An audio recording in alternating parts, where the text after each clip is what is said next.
And we're back. Utility Sports viewers, welcome back to the channel. We are taking a look today at March Madness. We're going to be doing our own official brackets here on the channel. We've got Pick, Wizard, and Extraordinaire Austin here, as well as me. I will be going by Rip today, I guess. That's Austin's favorite thing to call me.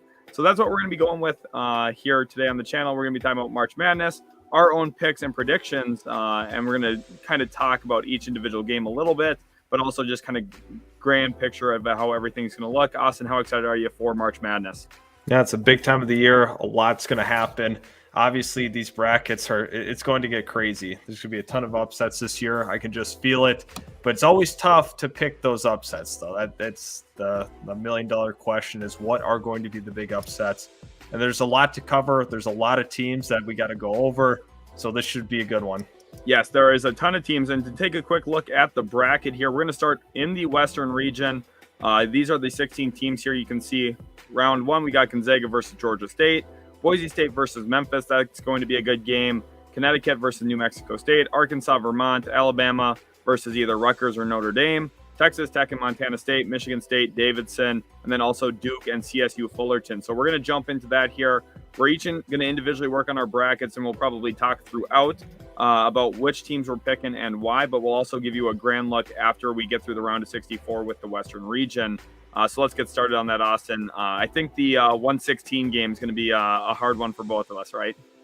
Yeah. I will say this, of the 16 seeds, I think with where they're at, Georgia State's probably the most competitive and could give the best game. I just don't see a 116 upset this year. Yeah, I don't see it either. I think Gonzaga, they got too much talent, especially with their size with Timmy and Holmgren. They're probably too good. But then the 8-9 one, I think, is probably the most interesting game here in the left side of the bracket for the Western region. Looking at Boise State, Memphis. Austin, what's really guiding you in this game? Where are you looking?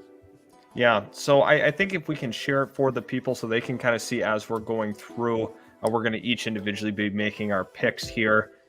So for the 8-9 game, I think that presents an interesting challenge. I think Boise State, the more experienced team, a couple of guys that are fifth-year seniors, definitely are going to be helping out this program. We also have Memphis, on the other hand, a couple highly touted recruits, obviously the more talented team on paper, but that does not always bode well when it comes to, true postseason play. Both of them are very, very close in terms of overall net efficiency. Boise State is a team that, is a really great defensive team, and I think that's actually going to bode well in this game. Memphis can score a lot of points in a hurry. However, I do see Boise State coming out of that 8-9 game. That's the way I was leaning as well. You had kind of hit on the key word with, experience there. Memphis running a lot younger players. Jalen Duren, probably their best player on the team. He's going to be a lottery pick this year in the NBA draft. He's going to have a huge game for him. He did in the SEC conference tournament where he had a 2020 game against UCF. But he's going to have a similar performance for this team. I just think that they're a couple players away, and I think they're a little bit of an experience away as well, like you mentioned with Boise State. Then we move on to Uconn versus New Mexico State here, the Aggies versus Uconn. Who do you like in this matchup, and kind of give us a lay of the land for efficiencies? Yeah, so, looking at Uconn, they definitely feel like that team that could make a deep postseason run through the tournament. New Mexico State is definitely a competitive 12 seed here. I know a lot of people love to pick the 5-12s, but I'm looking at Uconn right now. They're 21st in offense, 35th in defense, which is really, really good, for what they are. I don't see New Mexico coming out of this game. I really don't. I want to pick that 5-12 upset, but I just have some confidence in Uconn. They're an experienced team, definitely a team that should be able to make it and survive out of that 5-12 matchup.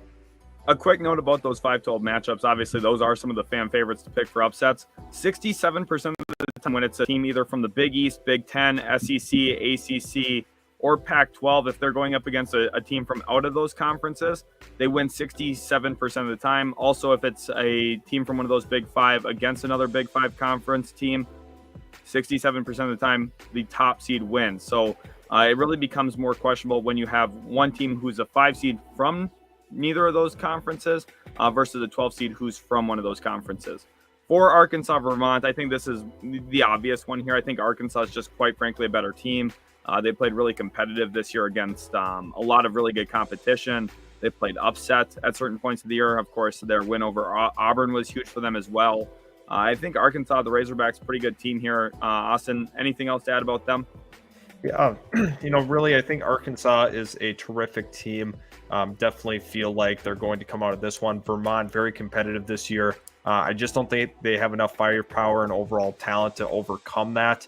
Arkansas played in a very, very competent SEC, one of the most complete years we've seen amongst SEC play, and they played pretty well in conference. So I do like Arkansas in this one. Yeah, I do as well. Welcome everyone to the live stream that is in here viewing. I know a little bit different time from what we usually stream, a little bit different content as well, but hopefully you guys do enjoy this video. And if you're watching this on replay as well, let us know what your thoughts are on our actual picks as we go through it. Now 6-11 here, Alabama versus either Rutgers or Notre Dame. And this is one where, a lot of people are going to say, well, we don't really know yet until tomorrow night who's going to win between Rutgers and Notre Dame. So a lot of people are probably going to lean toward Alabama specifically since they're the higher seed. I don't think that's the case for either of us, Austin. Give us your case as to why specifically maybe Rutgers is the one that makes the run. Rutgers is a team that's had some really encouraging wins this year and also some disastrous losses. I'm really confused on what they are as a team. However, I feel like they are definitely going to make a deeper run than people are giving them credit for. Alabama has been wildly, and I mean wildly, inconsistent this year. Defensively, they are atrocious. Offensively, they've been very efficient this year, 14th in all the nation, which it might be encouraging to some viewers. However, I think defensively, they don't bring enough. And honestly, Rutgers is probably going to play spoiler here. I do have them advancing past Notre Dame and Alabama. Yeah, I do as well. You kind of hit the nail on the head there with some of their talent that they have on the roster. You look at Geo Baker, who's someone who I don't think's a household name at all in college basketball, but he's been really huge for them in creating shots this year. You also have Ron Harper Jr., son of former NBA champion Ron Harper. He's had a really great season in which he's progressed immensely from where he was in previous years with the Rutgers program. And then Eugene Omirori, a player who's probably not gotten enough praise. He's top 5 in the nation in field goal percentage. A lot of his attempts just come right at the rim as dunks, but he's going to be huge for them. They have some size and length. They've got wing versatility. They also have a guy off the bench named Andre Hyatt, who I'm high on. So I really like what this Rutgers team has. Moving forward, we got Texas Tech, Montana State. Again, I think this is one of those obvious ones here. I'm going Texas Tech. Austin, anything else to add to this one? Yeah, I think it's worth noting that Texas Tech defensively was the best in the entire nation this year. And, when it comes down to tournament time, especially in these early round games, that's really important to me. So I opted to go with Texas Tech. I didn't really think twice about that. It's actually been kind of a trendy upset pick for people, but I'm not buying into that at all. Yeah, definitely not. And then you're looking here, 7-10, Michigan State versus Davidson. These are two interesting teams here. Michigan State, one player that I think is due for a big March Madness, if they advance, would be Max Christie, a freshman guard that they have. I do like what he has in terms of upside and what he's been as a player so far in his early collegiate career. I think is very possible he comes out of the NBA or for the NBA this year. Austin, what's your thoughts on this matchup? Where do you see these two teams, and do you have the 10 beating the 7 here? It's tough with Tom Izzo because he is such a good coach. However, I have some questions about what Michigan State is this year in general. Davidson was one of the best offenses in the entire nation. They ranked 11th, which was rather surprising to me. I'm going with Davidson. I got to throw in some upset picks at some point here. We've done that thus far in this region. So I am going with Davidson for my pick, but I definitely could see the route of going with the way more experienced coach and quite frankly should be an overall better roster. Yeah, I think Davidson here, especially with their offense, they're pretty efficient offense, honestly. And it's funny here, Braden, welcome to the stream. He says, I think Davidson upsets Michigan State. So we actually both agree with you on that. And then Justin Anderson, Kyrie has 51. He had 41 at halftime, so he's having a great game. Hopefully you guys are enjoying the video, the live stream here up to this point. If you are, make sure to hit that like button and also subscribe for more. But yes, we both have Davidson going over Michigan State to agree with what Braden said in the chat there. And then Duke, CSU Fullerton. Again, Austin, I'm not sure if there's much to add in this round of 64 matchup here. Probably just Duke moves on. Yeah, Duke moves on. Not a lot that we have to discuss with that one. Yep, now we move on down here to Baylor versus Norfolk State. So Again, we're moving into a different region of the bracket here. And then Austin, I think Baylor's just quite frankly one of the best teams in all of college basketball. They did it last year. They're the defending champs, and I don't see any way that they lose in the round of 64. Knock on wood now, because maybe I'm setting them up for a jinx. But like we talked about earlier, probably not going to see a 16-1 upset. Interesting one here, North Carolina and Marquette. Crazy to see UNC in the top half of a region here. This season has not been kind to them, but they do end up taking an 8th seed. A huge win over Duke at the end of the year definitely propelled them there. What's your thoughts on North Carolina Marquette? Yeah, one of the tougher ones that we've had to pick so far. I kind of go back and forth on it when going through it. I'm quite frankly, I feel like I'm just going to go with the better overall roster. Marquette offensively has not been very good this year. Honestly, I'm just going to go with North Carolina for that fact. I'm going to take the more talented roster, and hopefully that bodes well for me here. Yeah, I agree with you. Specifically looking at the big man position, they got Armando Bakit, who's going to have a really good run in this tournament. I think he's going to be a dangerous player. Marquette's got some athletic wings for sure. Definitely one guy who can jump out of the gym as well. But for me, UNC I think is the safer pick. And then we get to St. Mary's versus Wyoming/Indiana, which is a game that's going on tonight. I think that's going to be a really good game. St. Mary's, though, they've been really competitive this year. They've played Gonzaga really tough. They've played a few other good teams as well. What's your thoughts on the 5-12 here? Yeah, another 5-12. I definitely could see Indiana moving forward, beating Wyoming, and then that creates the St. Mary's Indiana matchup for me. I'm going to go with St. Mary's. 5-12 again should be a trendy upset pick there with Indiana or Wyoming, but I just think St. Mary's defensively has been too good this year. I'm going to have to advance them. I think they're going to be very, very competitive in this tournament, and this might be one of those Cinderella teams as the 5 seed potentially.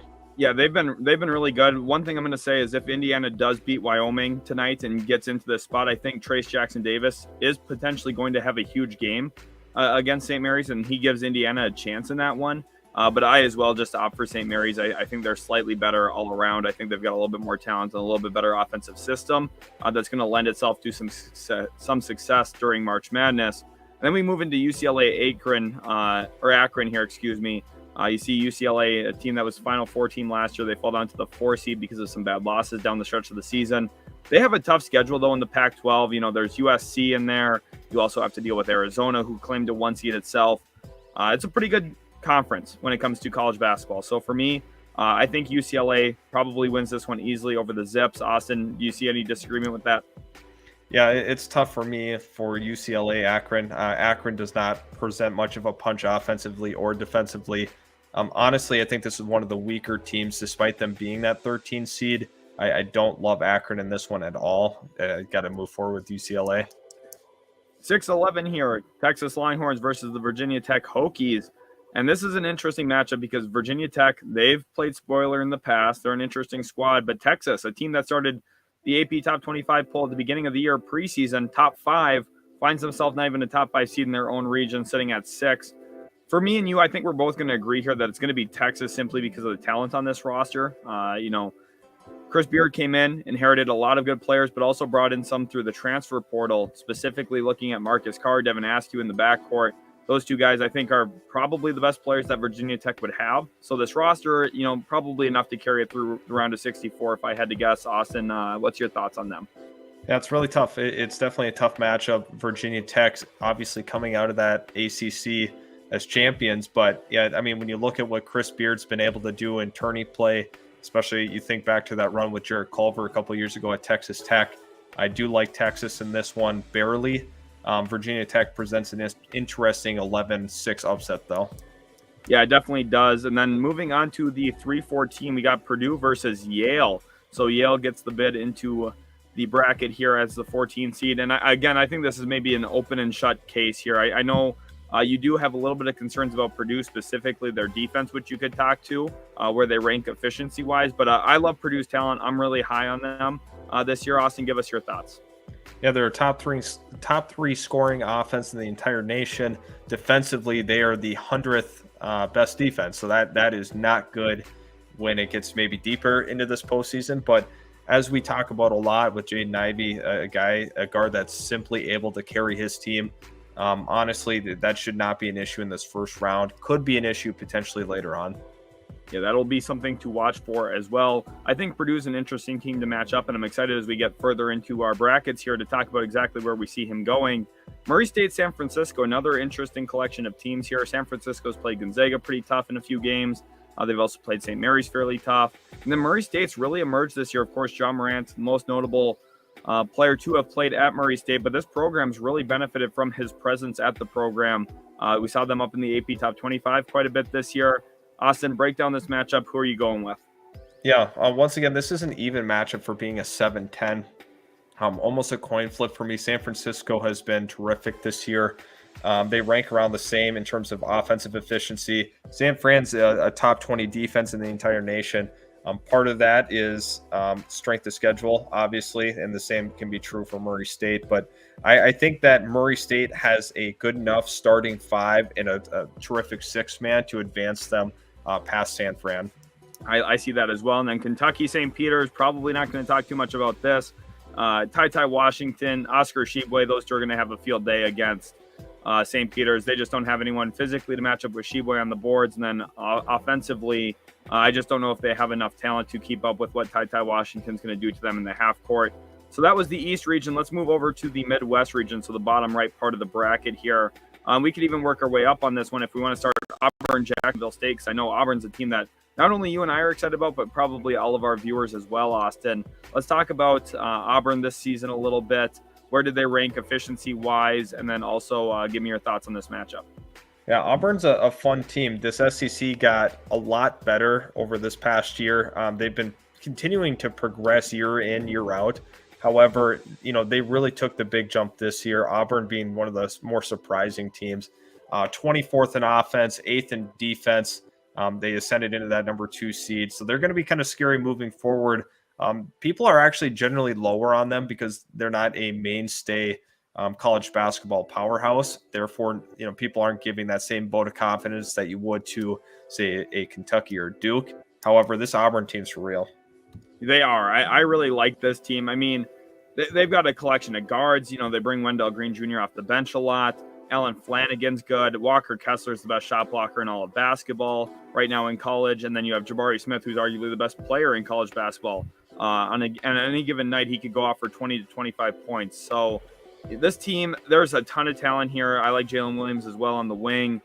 This team is just really good. And I think that, despite some concerns after they lost in the SEC conference tournament where they lost their first matchup in there, I'm not hitting the panic button. I like Auburn. I see them going really deep. USC Miami. Now, this is probably the most pesky and difficult game to pick, Austin. I know this is probably the first one we split on here in the round of 64. Two really good teams, opposite sides of the nation. Who do you got? I got Miami in this game. Pesky guard play. Their offense has been terrific this past season. We had talked off camera about the athleticism and how big USC's lineup's going to be. But I'm just actually banking on Miami being able to score the ball a little bit on USC. So I actually have Miami moving on. Very interesting there. For me, I'm going with USC here. Specifically, I like Isaiah Mobley a lot in this game. I think he's going to have a very nice season to him. He's already been shooting the ball fairly well, shooting about 38% from 3 this year.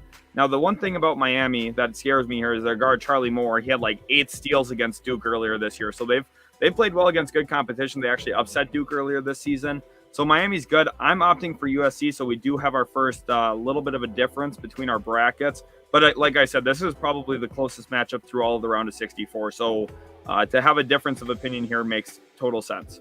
Wisconsin, Colgate, another one. I don't think there's a lot of discussion here. Colgate, I think a little even highly rated. I don't know if I would have put them 14th. They probably would have been a 15 or 16 seed for me. And Wisconsin arguably could be a 2 seed with some of their wins this year. They play in a very tight, tough Big Ten conference. And they also have a closer in Johnny Davis. Chucky Hepburn as well has been a closer for them. I like the Badgers here, Austin, if you could talk too about their efficiencies a little.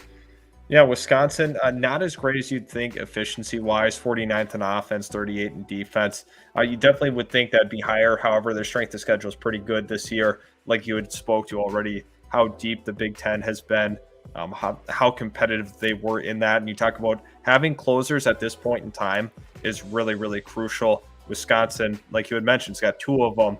You need those closers in those big games, and that's going to bode well for them moving forward.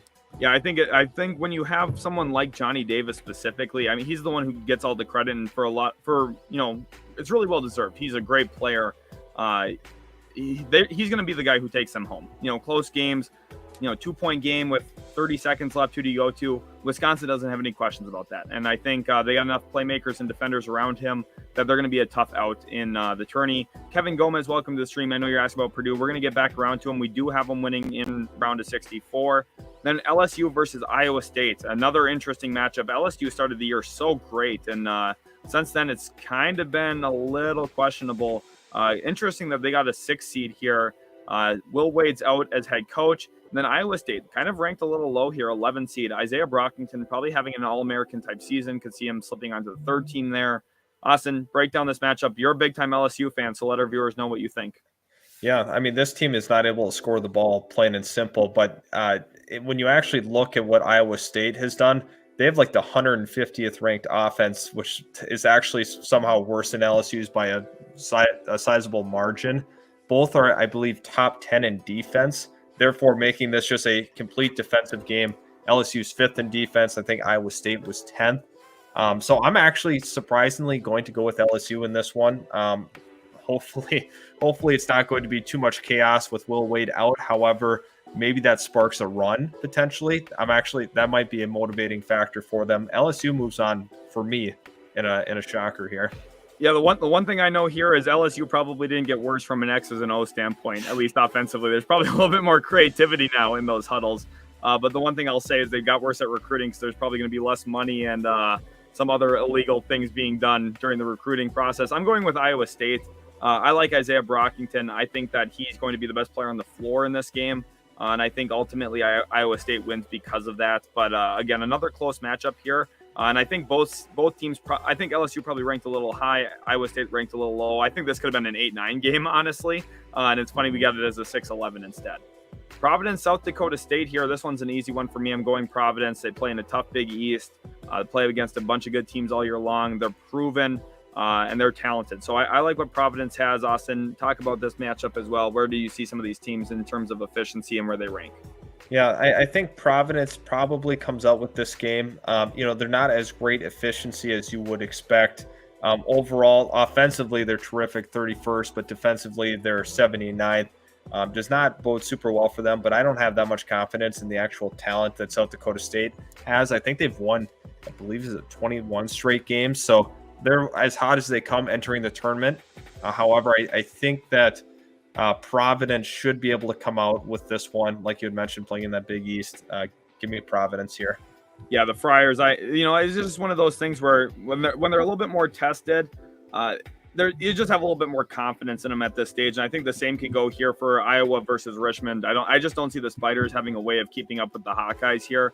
Specifically, Keegan Murray. He's just been a machine as of late. He was huge through the Big Ten tournament. Interesting here. Kevin Dundon says he's got Colgate going to the Sweet 16. I don't have Colgate going to the Sweet 16 because, first of all, they play Wisconsin. Wisconsin's just better than them, in my opinion. Austin, do you have where Colgate ranks in terms of efficiencies?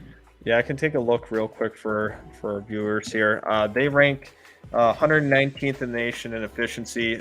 Defensively, they're one of the worst in the entire college basketball at 203rd. And then offensively, they're a little better at 79. Concerns me a little bit at how efficient they were, or how deficient they were on defense. So I just don't see Colgate doing too much. However, something that these efficiencies don't play account for is momentum and overall feel in the tournament. So that's why March Madness is just that unpredictable. It's tough. Right. And there's always going to be upsets. We're probably not filling out perfect brackets. So is a Colgate over Wisconsin upset possible? For sure. I mean, every upset's technically possible. I mean, just for me, I would feel like it's not within me to actually put Colgate over Wisconsin because I just, quite frankly, like the talent on Wisconsin more. Again, Iowa here, I just like Keegan Murray. I think you probably agree with that. Chris Murray as well, I think will play a pretty decent role, his twin brother. And then also Jordan Bohannon, pretty solid guard play as well there for Iowa. So I just don't think Richmond has enough to keep up. And then we get to SDSU and Creighton. So San Diego State, the Aztecs, alma mater of Kawhi Leonard. Do you see SDSU winning, or do you have Creighton in this one? Again, another really tough 8-9 matchup. Yeah, I actually have San Diego State coming ahead in this one. I know you might feel differently about it, but San Diego State had the second best defense in the entire nation. They were super competitive all year long. And right now, I mean, with how great they've been defensively, I do want to move them forward. It's a tougher matchup. Creighton's better offensively, but San Diego State really brings the juice defensively. Yeah, they do. And the one thing about Creighton's pretty solid defensively as well. And I think they have a slightly better offense than SDSU. I think this becomes a little bit of a slog of a game, but I trust Creighton's offense a little bit more, which is why I'm going to opt for them. But again, very tight game, and I can completely understand why you're going the other way, because this is when I have to really think about moving forward. Here, Kevin says, I have Uconn winning the tourney. Have you gone over them yet? Just wondering. We have done Uconn in round of 64, but don't worry, we will be getting back to them for the round of 32. Kevin, glad to have you in the stream as well, so thank you for being in here. And then we have Kansas versus the winner of Texas Southern and also Texas A&M. I'm going with Kansas here. They've been one of the best teams in the nation. Austin, you had presented a stat to me earlier this year that Bill Self has won, 20 games or more every single season the last, 15, 20 years? Yeah. They're just good. They've been here. They've done it. The Jayhawks, they're led by Ochai Agbaji, one of the better players in all of college basketball right now. I just don't see any of these teams who are going to be a little bit more fatigued coming in and really making noise against Kansas. We can move up now into the South region, and we'll start here again, 2 through 15, if you want, Austin. Villanova, Delaware. Again, this is another example of been there, done that for me. Villanova, they've been more tested. They play in the Big East. They play better competition consistently. They have a better head coach. I just think Villanova wins here against Delaware. Austin, is there any reason to have a counter argument here? No, unfortunately you don't. Sorry, Delaware fans, if you are out there.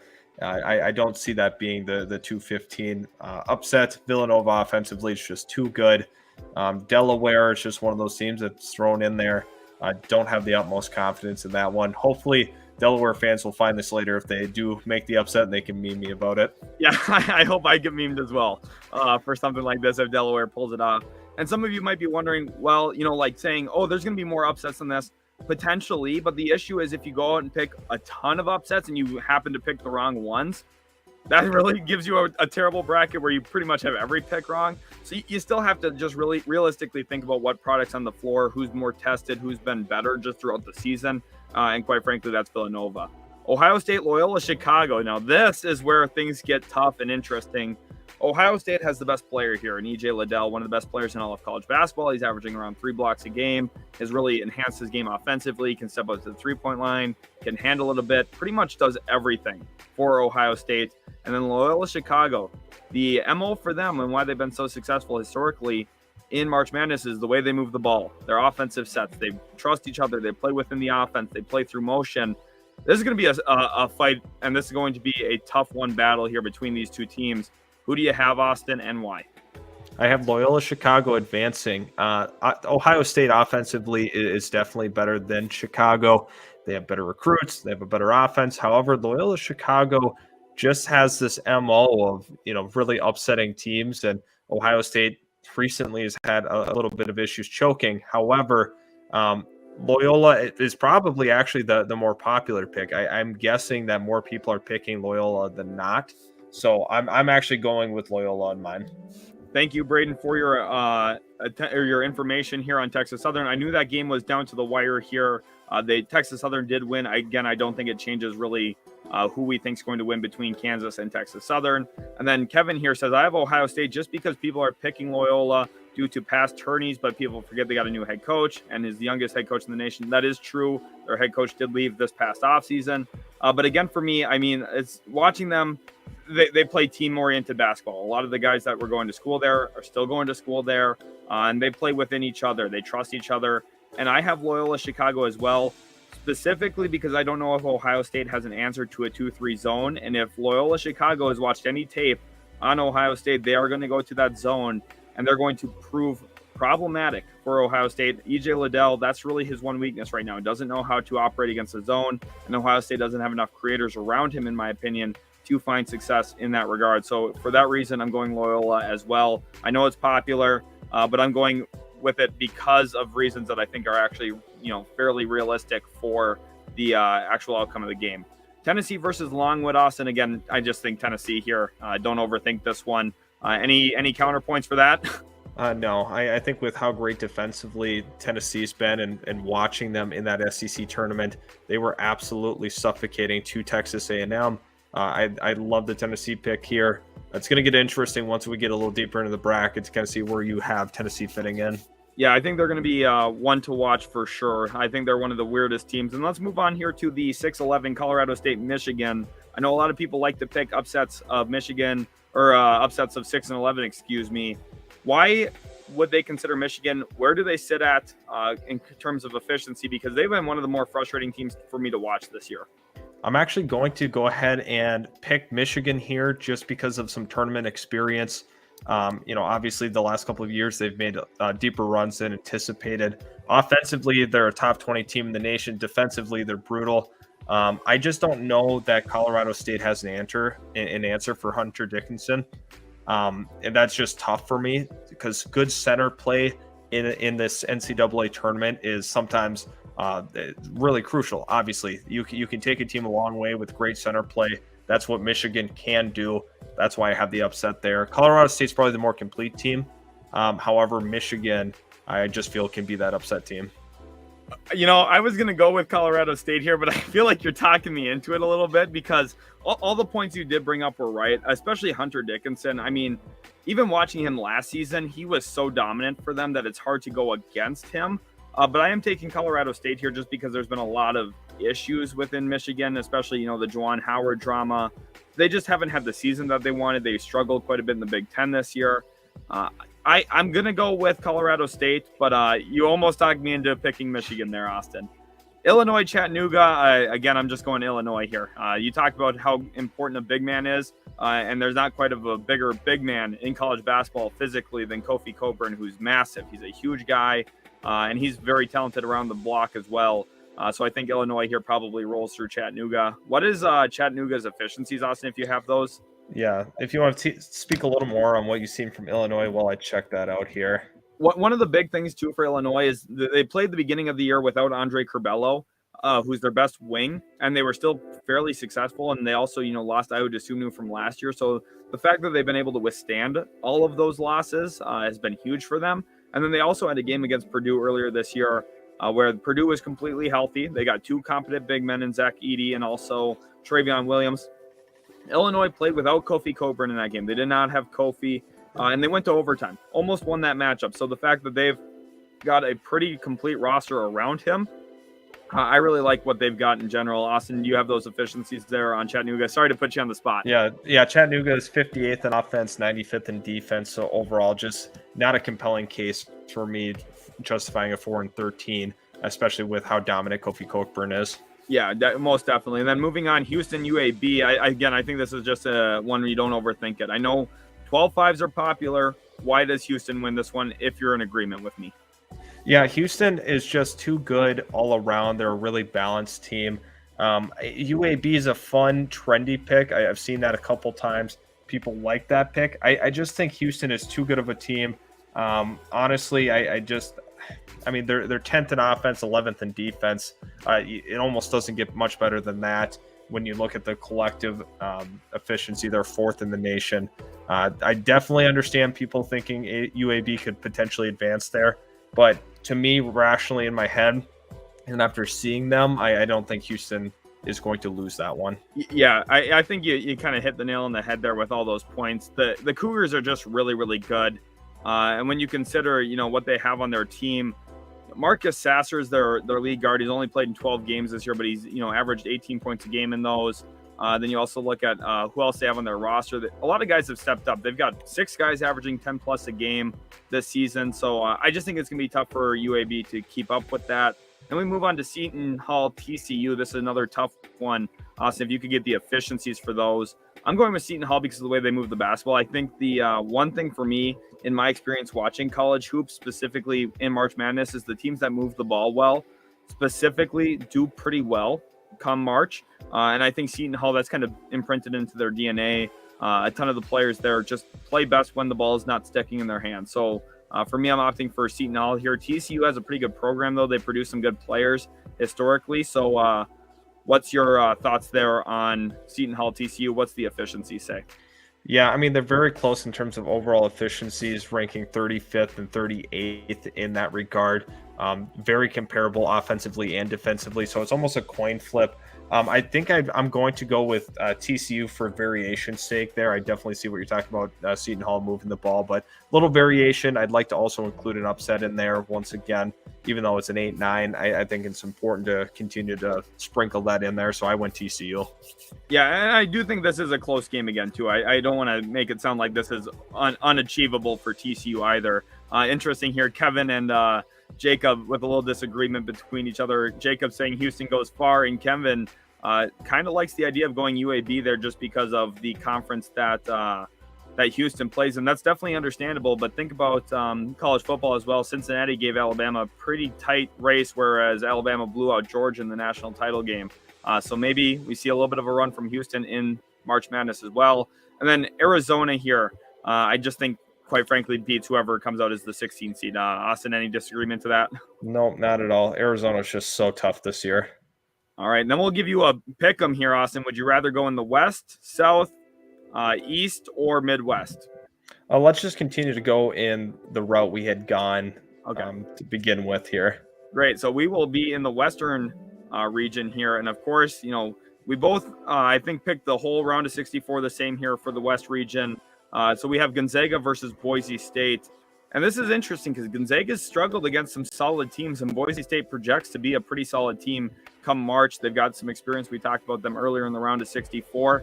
Is Gonzaga a safe pick here? I know they're going to be the favorites for a lot of people. Yeah, honestly, when you look at what Gonzaga has done and what they have on their current roster, you'd think this is a no-brainer to select them. I think Boise State presents a pretty interesting upset alert here. If you are doing an auctioning way where you're able to get 75% of the team that was auctioned and beat them, I think you have to consider Boise State. That'd be a nice trendy 8 pick if you're doing it that way. But if you're doing straight up, obviously take Gonzaga here. Boise State definitely could make a run at that spot. Yeah, you see here 98.7% of the users on Yahoo's Fantasy Pick'em have chosen Gonzaga here. I'm going to pick Gonzaga, but if you want to know why there's some concern versus top 25 teams this year, Gonzaga's 5-3 only. So if there are some questions, if there are some concerns, that's the reason why. Uconn versus Arkansas, another tough matchup here. Uconn, a really good competitive team. And then we also have the Razorbacks here. You see, again, 55% of people opt for Arkansas as the higher seed. AP ranked, they were 17, Uconn 21. Austin, talk about this matchup. Maybe the efficiencies come into play here for us. Uconn struggled more against top 25 teams, though. Yeah, and that's great that you had brought that up. Arkansas, they're a little more battle tested against good teams like that. Plus, defensively, they're a little bit better. I trust Arkansas in this one. I have them advancing at this spot. I do as well. And I think the biggest thing is that their game against Auburn is really where they picked up a ton of momentum heading into March. And a team that starts to click at this point of the year kind of happened last year with UCLA. Remember, they actually had to play into the actual tourney. They were one of the teams from 65 to 68. They weren't right in the round of 64 to begin with. And then they got hot. They were hot at the right time, and everything played out well for them. I think Arkansas, they started their momentum a little bit earlier, but it's continued up to this point. They're a really good team, and I see them moving past UConn as well, even though that is a tough game for sure. And Braden, like you're saying here, I do think if Arkansas plays UConn in that round of 32, it's going to be a fun matchup. There's a lot of competition this year in college basketball. Then we get to Rutgers versus Texas Tech here, Austin. What's your thoughts on this? I know 95% of people would take Texas Tech over Rutgers in this situation. Yeah, this is a really tough matchup, and I'm actually going to go with Texas Tech once again. I think this might be where the magic runs out for Rutgers. I was definitely close in taking them just because of the stage that they've played at. They've beat some really terrific Big Ten teams, but Texas Tech defensively, to me, they're too much. They had a really rough stretch. I think that was in the middle of the season where they were just sputtering, but Texas Tech, to me, should take that one. Yeah, I can see your reasoning why. For me, I'm going to go with Rutgers. When you look at Texas Tech's best player, that's Terrence Shannon. I've, individually evaluated him as a draft prospect last year when he thought he was going to come out for the NBA draft, ended up withdrawing his name. He's athletic. He's going to be a blur in transition, which is where I think Houston probably has an advantage, or not Houston, excuse me, Texas Tech has an advantage in this one. But Rutgers, I think in the half court is slightly better. I like Geo Baker. I like Ron Harper Jr. a lot, and I think they've got better big man play. So I'm actually going to take Rutgers here. I know this is huge upset. I've got the 11 seed getting into the Sweet 16. So maybe a lot of you won't agree with me on that, but that's my take here. Davidson Duke, interesting. We have the battle of the Curry brothers, but a few years later, of course, Seth Curry went to Duke. Steph Curry famously went to Davidson. Austin, between these two teams, is this a situation where you just don't overthink it? Yeah, don't overthink it. Don't overplay it. It's got to be Duke in that one, in my opinion, especially with it being Coach K's last year. I don't see them losing here in the round of 32. They advance. Yeah, I agree with that. You know, Davidson was technically ranked 39th in the AP poll. They were really good in conference, the best team in the A10 this past year, but Duke is just quite frankly better, and I see them moving on as well once we get to that stage. Baylor UNC. Again, this is another interesting situation where UNC center might be able to take advantage of what Baylor presents on the floor. What they do often is put a forward, Jeremy Sohan, on the biggest guy. That could maybe lean itself to a little bit of problems, but Sohan, one of the best players in all of college basketball on the defensive end of the floor. Austin, 87% of users taking Baylor over UNC. Are you in that majority vote? I'm in that. I think with what Baylor's been able to do as a program, I have a really hard time picking against them right now.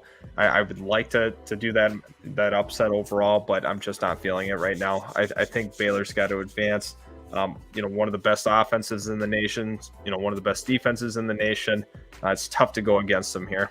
Yeah, I definitely understand that as well. And then you're looking here at 4-5 seed matchup. We've got the 5 seed St. Mary's versus 4 seed UCLA. 73% of people choosing the Bruins. Of course, a lot of those people just picking the higher seed between all these teams. Is there a legitimate concern here for you for picking the Bruins, who last year Final Four appearance? Do you think that the magic possibly runs out here? I think this is where the St. Mary's story starts to get written. St. Mary's is advancing for me. Every analytic will tell you probably take UCLA because of how much better their offense is than St. Mary's. However, I just have a feeling that the Gales here are going to advance. I see. So you go with St. Mary's here. I'm taking UCLA. I have a little bit of reservations about them, specifically what their bench looks like. Peyton Watson just has been so inefficient this year, and I thought we had maybe turned a corner where he turns it on, but I just don't see it. I just have issues with that. I don't rely on him here. Johnny Juzang, Jaime Jaquez, those are going to be the two guys that carry UCLA. Jules Bernard as well. Yeah, I think UCLA has enough talent. I think they're a more talented roster, and I'm hoping that their experience last year is enough to carry them forward past this game. Again, we have more disagreement on this one, though, which is definitely fair. Welcome, everyone, to the stream that's in here. Hopefully, you guys are enjoying our March Madness Pick'em. And make sure you guys are subscribed to Utility Sports. Don't miss out on any of our content here on the channel. Now, Austin, Texas, Purdue. This is going to be an interesting matchup because you get two conflicting teams with a lot of talent. This is going to be one of the most talented games in the round of 32 when you look at guys who could make it to the NBA, the speed, the athleticism. It's going to be a good one. Who do you have in this one and why? I have Purdue. I have reservations about where they're at defensively, but I think two teams that are going to have to rely on high scoring output, I'm going to take the team that's just better at it in general. Purdue moves on for me. Yeah, I definitely hear you on that. I'm going with Purdue, not necessarily though because I have reservations. That's where you and I differ a little bit. I like Purdue a lot. I am going to really buy into the hype behind Purdue. I believe in Jaden Ivey. He's starting to click at the right time. He's been scoring the ball at an elite level, and I think they're going to be a really problematic team in March Madness to stop. We'll see exactly how far that offense can carry them, though, like you're saying. And then we have Murray State, Kentucky here. Is this another example of don't overthink this? Kentucky's just the better team, or do you think Murray State's got a little bit of magic to them? Yeah, I think once we kind of get into this, in this tournament, we see teams relying on their 5 and 6 man rotations a little more. Both teams are tremendous at that. Murray State presents an interesting argument to me. However, I'm not overthinking this one. I got to have Kentucky move on. I just think that they're the better team, so I'm not going to overthink this one here. Again, another big thing when it comes to trying to get upset wins, especially in March when you're trying to beat a really prestigious program like Kentucky. It's probably about second chance points. And unfortunately for Murray State, Kentucky's got the best rebounder in the nation, arguably, in Oscar Tshiebwe. So probably going to be a tough one here. And on Austin, we have difference here between what a round of 32 looks like. I have Auburn USC, so I'll talk about mine, and then we can switch over to your screen to see Auburn versus Miami. For me, I think we're probably going to end up on the same conclusion, though. I have Auburn beating USC. What USC does have is length. Unfortunately, Auburn's got more of it and more talent. So I think this is a perfect matchup for Auburn because they're just quite frankly more talented and they match up very well. There's no counter matchup here that USC can really present to beat Auburn for me. And then if we want to switch over to yours, Austin, let's take a look at your Auburn-Miami matchup. What do you got there between those two? Yeah, for me, I definitely have. I think Auburn's going to beat Miami in that. Once again, when we look at Kessler and Smith, two guys that are going to be way too much for Miami to handle, way too much size and athleticism. Miami, guard play is only going to take you so far. So I have them actually losing in that.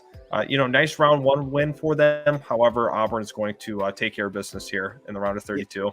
Right, and this is the issue with being a 7 or 10 here, and compared to a 6 or 11, you end up getting stuck with the 2 seed if you win. So the 2 seed in this case being Auburn, a team that's been ranked number 1 nationally this year. That's a tough team to draw for the round of 32. Then we'll stick with your Midwest matchup here between 3-6, Wisconsin, LSU. Of course, I went Iowa State instead of LSU, so break down your matchup and then we'll get to mine. Yeah, I think Wisconsin wins that game. LSU is going to be a little hyped for winning that round one matchup, even though they should be the favorites. So much going on with turmoil. But when you look at what Wisconsin is, efficient, they're an efficient team. They're a team that definitely can win in the postseason. And I don't see that being any different here. So nothing crazy on my end. I feel that. And then looking at mine here between the 3 and 11, of course, I had Wisconsin, Iowa State. And I'm opting for Wisconsin here. The biggest thing is Iowa State in the Big 12 just didn't really have a great season in conference, and Wisconsin was really good in the Big 10, and I think the Big 10 is even better than the Big 12. So for me, going with Iowa State against LSU doesn't really lend itself to too much of a problem if I get that one wrong, because I have them losing in the very next round anyway. Providence, Iowa here. I think we both had that as our 4-5 matchup, if I'm not mistaken.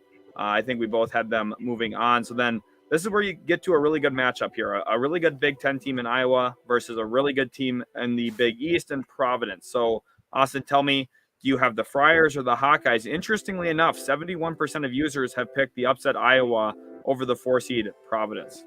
Yeah, I'm not entirely shocked because of how much of a culture Big 10 basketball is. Their 4 teams, they've been able to see Iowa when they won the Big 10 tournament. So I'm going to go actually with Iowa in that. I'm going to agree with those 70 or so percent that chose them. I am as well. I just think that Keegan Murray is probably the most reliable player on the floor. He's a player who doesn't really make a lot of mistakes, plays within himself, takes care of the basketball, rebounds the ball, and is going to do a lot of really good things on a night-to-night basis. And they're going to be a tough out in the NCAA tournament just simply because of his effort on the board. Kansas versus Creighton here, again, another example I think of just don't overthink this. Kansas, I know you have SDSU here, but I just think Kansas probably comes out for both of us here. We'll get your screen on now. Do you think that the Aztecs maybe play upset here? I think it's going to be a really close competitive game. San Diego State's going to push them, I think, to the very end. I do have Kansas. Once again, don't overthink this one. I know we're both not in love with Kansas, but I think we like them enough to know that they can advance 2 rounds. Right, yeah, I think Sweet 16 is probably in the cards here. And moving on now, we'll go back up into the South region here now. And we got Loyola Chicago versus Villanova. And this is one of those where 91% of people are picking the Wildcats here over Loyola. And it's an interesting one here. You see Loyola Chicago 25-7, Villanova 26-7. Except Villanova's played 13 games against top 25 teams, and they're positive in that at an 8-5 record. Whereas Loyola Chicago, much less tested, they're only 0-1 against top 25s this season. I think we're probably both going Villanova here. Do you have any reservations about that selection? No, not really. I think people might. Once again, this is going to be trendy where they push Loyola Chicago past Villanova. I don't think that's correct. I think they're a fun pick. I think it's been a great story over the last couple of seasons. However, I'm not ready to do it this year. Right, and the one thing too, if you're in a league or in a pick'em tournament where you're trying to get points for moving on, if you do pick an upset in round of 64, sometimes it's just safer to not go with that team into the round of 32. For example, if Ohio State beats Loyola Chicago in round of 64, which is really possible, then I would feel really badly about having Loyola Chicago beat Villanova here as well, because I'm not going to get those points in a point style bracket like that. And then here we have matchups that are different here. So 3-6, I got Colorado State versus Tennessee. A lot of people are picking Tennessee, and I completely agree with that. Again, they've been better against top 25 teams. They beat Kentucky the other day. And I think Kennedy Chandler, who is a proven winner, did it with USA U19 World Cup qualifying teams, won the gold medal with them against France and Victor Wembanyama. They're good. Now, how far can they go? I'm not sure. But I think that they're going to beat Colorado State here in this. And then for you, moving on to your bracket here against Michigan, do you have Tennessee moving on as well? Yeah, Tennessee's moving on to me after watching once again in that SEC tournament. I think they're going to be too much for Michigan to handle. I have them advancing. And I'm really excited for that 2-3 with Villanova, Tennessee. That's going to be a phenomenal game. Yeah, I like that for sure. Now moving on, we got Illinois versus Houston. Here at this point, I'm going with Illinois simply because of Kofi Cockburn again. I just think that his size is going to be such a problem for a ton of teams that I see Illinois making a pretty deep run this year. I have them beating Houston. I know it's surprising. I didn't expect to see them play as well as they did this year, losing Ayo Dosunmu, who was their best player last year. But Coburn's got better. This team's really played well around him. And I'm a believer in Illinois. Austin, are you going with them as well? Yep, I'm an Illinois guy here. Kofi Cockburn is the big difference in that game. Every single metric would suggest that Houston should be the winner of this outcome here, but I don't see that. I think Illinois is the better team, especially matchup wise. I don't know who's going to be able to body up Kofi. Right. That's where you have to consider not only who's on the roster, but also strength of schedule. Illinois gives up more points per game, but they're also playing against a lot better offense consistently. And then 1-8, I think Arizona here versus Seton Hall, and I think you have TCU there. I'm going Arizona. For me, I just think that makes a lot of sense. And then for you, are you going Arizona as well? Yep, pretty confident in that one. Arizona's a terrific team this year. Great offense, really good defense. It's hard to see a team like TCU advancing there. And now we're into the Sweet 16. So back in the West region, I'm going with Gonzaga over Arkansas here. This is tough, though. This is going to be a really tight game. And it's going to come down to what Chet Holmgren we get. If we get the Chet Holmgren we've seen against St. Mary's, where he struggled twice this season, probably Gonzaga doesn't win. But if we get the Chet Holmgren that we've seen in other matchups, against San Francisco and against a whole bunch of other teams, Gonzaga probably wins this game 5 to 10 points.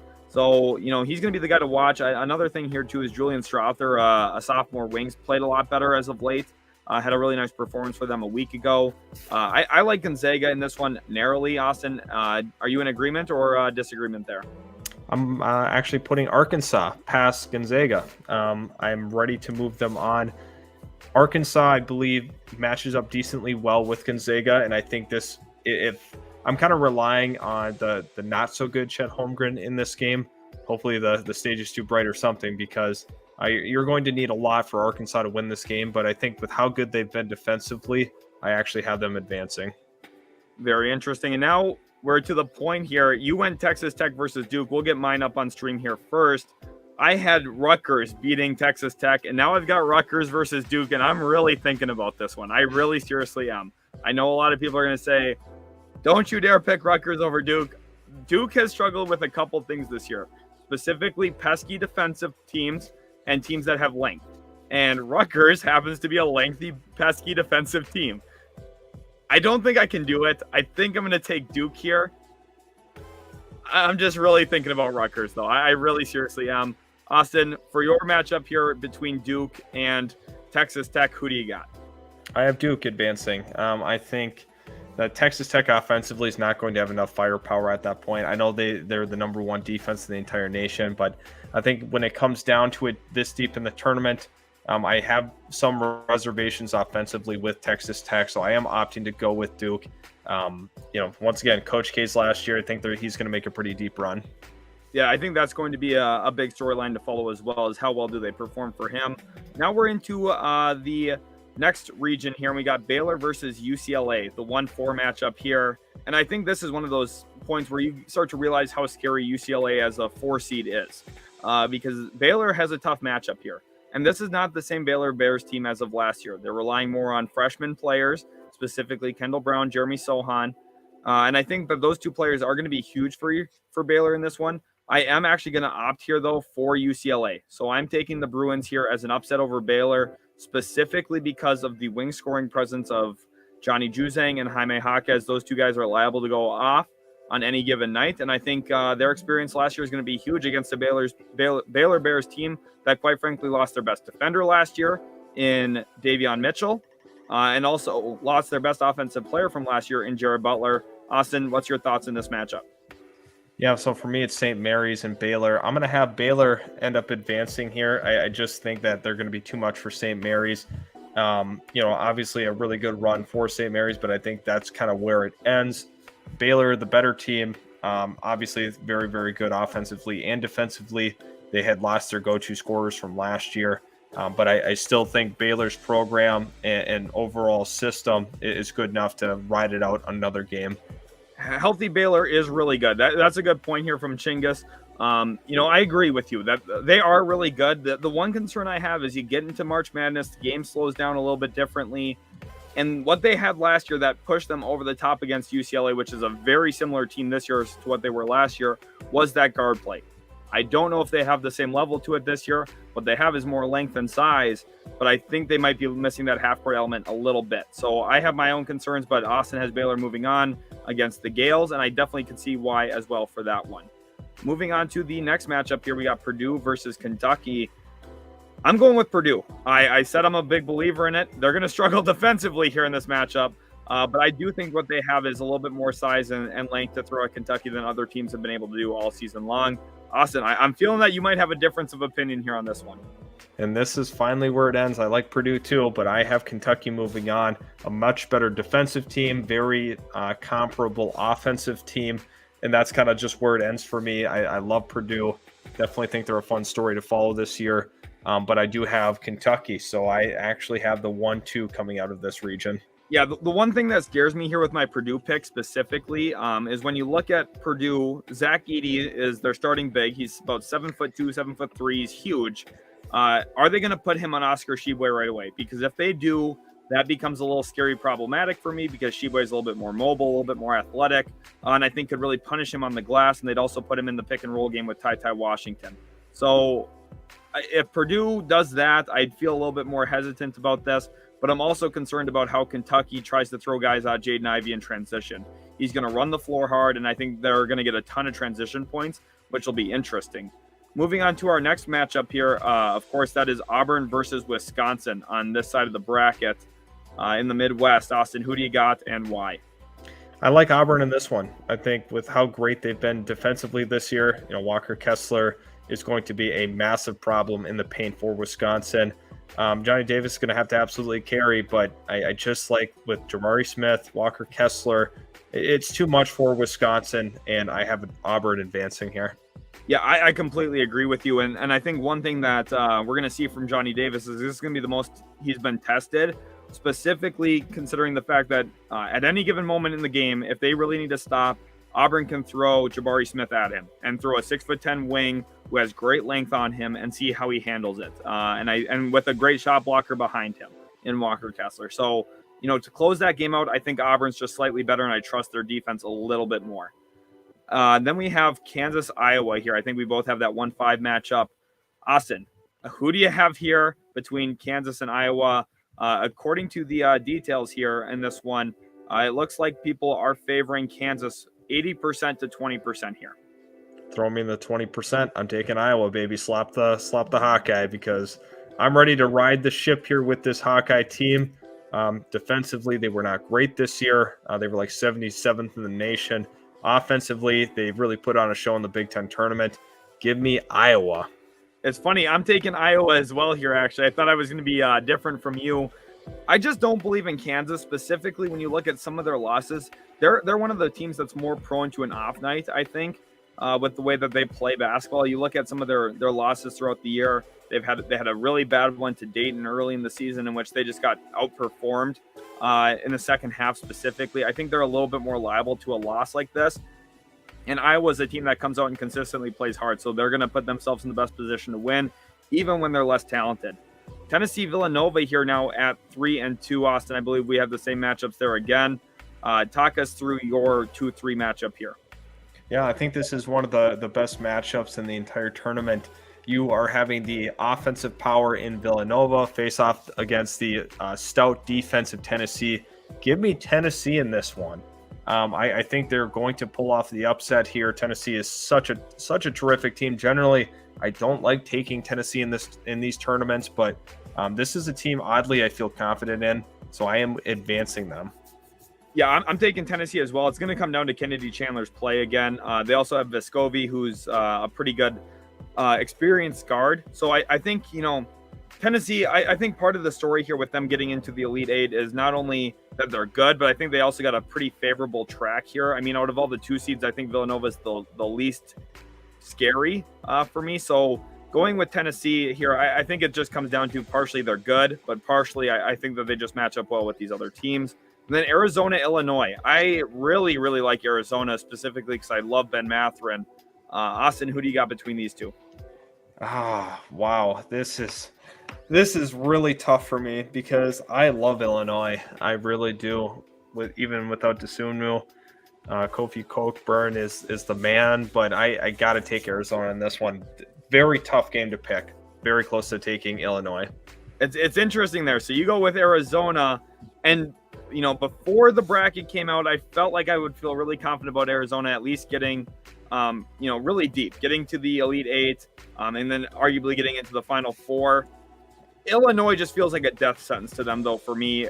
Christian Koloko is good. He's just nowhere near as good as Coburn. So for me, I'm taking Kofi. I'm riding Illinois. Very possibly that this one could come back and bite me. I love Arizona. I really do. I love Ben Mathurin. He's one of my favorite players to watch in all of college basketball. His dynamism is going to be tough for Illinois. They're probably going to throw Curbelo at him. I just think that Illinois probably wins here. Gonzaga versus Duke. We both have that 1-2 matchup there in the West region. Austin, who are you going with? I actually have Arkansas and Duke in mind. If you want to flip to my screen real quick. My fault. I forgot you went with Arkansas there.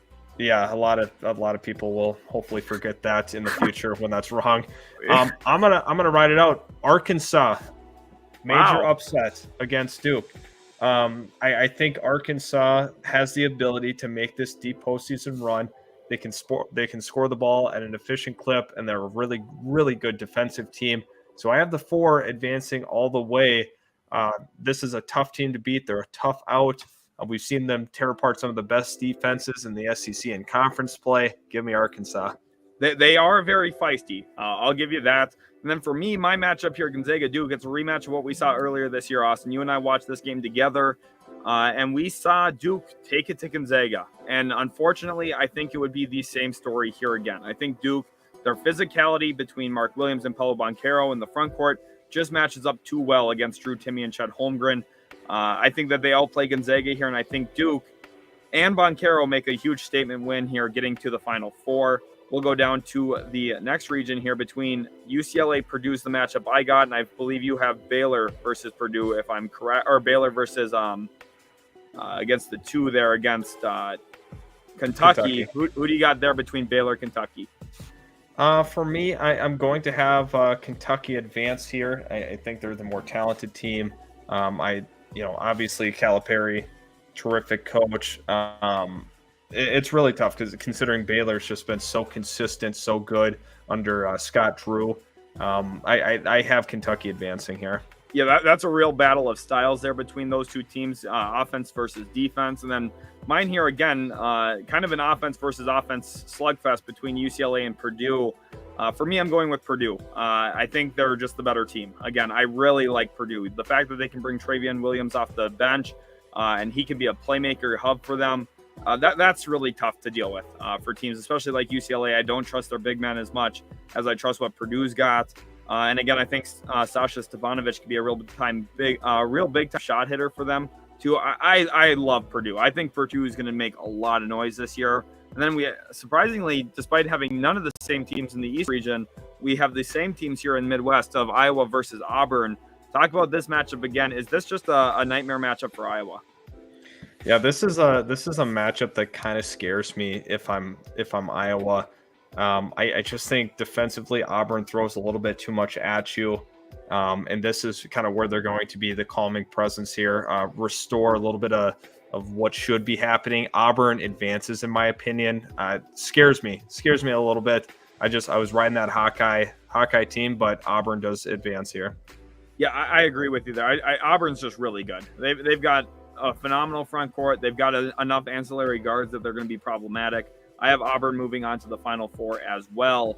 And then we get to our final one here. I've got Tennessee versus Illinois, and I believe you've got Tennessee versus Arizona there, Austin. You talk about your matchup first there. What do you see between Tennessee and Arizona? Yeah, I think this is a really, really good matchup for both teams, power versus power. I'm going to take Tennessee in this game. I like Arizona a lot, but I'm going to throw another upset in there. Tennessee moves on and represents the South there. I think that they have enough offensively to keep up with Arizona, who's got the fifth best offense in the nation. But Tennessee, while they're not as good offensively, they're significantly better defensively. So give me Tennessee. Yeah, and again here, I've got Illinois versus Tennessee here. And this is another game of conflicting styles. Illinois very much post-oriented. Tennessee likes to get out and run, be pesky on defense. Kennedy Chandler's the head of that, obviously. I'm going with Kofi. I'm putting my trust in him, which is funny because I don't love him as an NBA draft prospect, but I really like him this year for March Madness specifically. And we get to our final four games here. In mine, I've got Duke versus Purdue. And in yours, Austin, it looks like you've got Arkansas, Kentucky. We'll start off with yours. Yeah, so for me, I'm actually going to opt in and go with Arkansas. This is one of those teams where it feels like a Cinderella run. I'm kind of excited for that. This will not be a popular selection. I can promise you that. Very few people are actually going to be taking Arkansas unless they're a fan of the team. But I think they have enough to really, go through this bracket and play spoiler to a lot of these really, really tremendous teams. Kentucky's going to put up a great fight. They're a really good offensive team, but I think Arkansas defensively is going to pull it off. Brady, welcome to the stream. Glad to have you in here. Braden, thanks for sticking around. He's got Gonzaga, UCLA, Villanova, and Wisconsin in the Final Four. And now as we move to my Final Four matchup here to get to the national title game, I've got Duke versus Purdue. And again, Duke seems really, really dangerous in this type of matchup with how lackluster at times Purdue's defense can be. I think Mark Williams is going to be a problem here with his athleticism at the center position. But at the same time, I don't know how much I trust Duke defensively to deal with Travion Williams and to deal with Jaden Ivey, I think his speed is just going to be really, really problematic, and he's starting to figure out how to utilize that to the best of his advantage. Believe it or not, I'm going Purdue. I have them getting into the national title game, and we'll move over to your other Final Four game, Austin. Who do you have meeting up with your matchup there in Arkansas? Yeah, so right here we have Tennessee, Auburn, two phenomenal teams in terms of overall talent and depth. Both great defensive teams. I do trust Auburn's talent a little more than I do Tennessee's. Some higher end players, some guys that can really carry you down the stretch of the year. So I'm going to go with Auburn actually in the Final Four. Yeah, in the championship game. Yeah, not surprising here to see the SEC well represented in Austin's bracket as we get down to the wire. And then looking at my matchup here, Illinois versus Auburn, and all stream long, I've been saying Kofi Cockburn's name. This is finally a matchup where they have some size and length to throw at him, and a really good rim protector in Walker Kessler. Auburn's better. I have Auburn beating Illinois here. And it's interesting. We both have Auburn making it to the national title game. I've got Purdue coming out on my side, and you've got Arkansas. So we'll go to you, Austin. Take us away. Who's your national title winner? As much as I've been trying to ride the Arkansas train, I think it's going to be Auburn. I think overall they're going to be the better team. They're going to be able to overmatch Arkansas. They're a terrific defensive team, once again, which is matching up well with Arkansas's defense. But I'm going with Auburn. That pains me, but Auburn is my national champion. Final score, I'm going to go with 72 to 68. 72-68. So you anticipate a close matchup there. I do like the boldness there, though, Austin, with what you went through. And then here, of course, me between Purdue and Auburn. This is not only going to decide who wins the national title here for my bracket, but this would also probably decide who the number 1 overall pick is if Jaden Ivey and Purdue make a deep run like this, and Auburn with Jabari Smith does as well. The winner of this game probably would become the number 1 overall pick, and for me, that's Jaden Ivey. I think Purdue probably would beat Auburn here specifically because of how much speed they can play with, but they can also function in the half court offensively and slow it down, and I actually see a higher scoring game here. 81-77 would be my score here. So Purdue, I have them narrowly beating Auburn. This is a very tough end of the road here. Interestingly, you go with Auburn and I go with Purdue.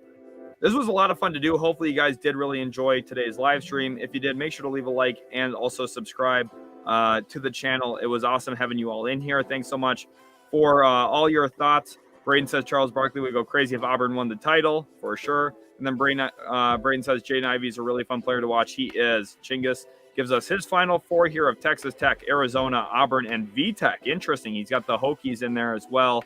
And Braden's got Gonzaga versus Villanova in the final with Gonzaga winning.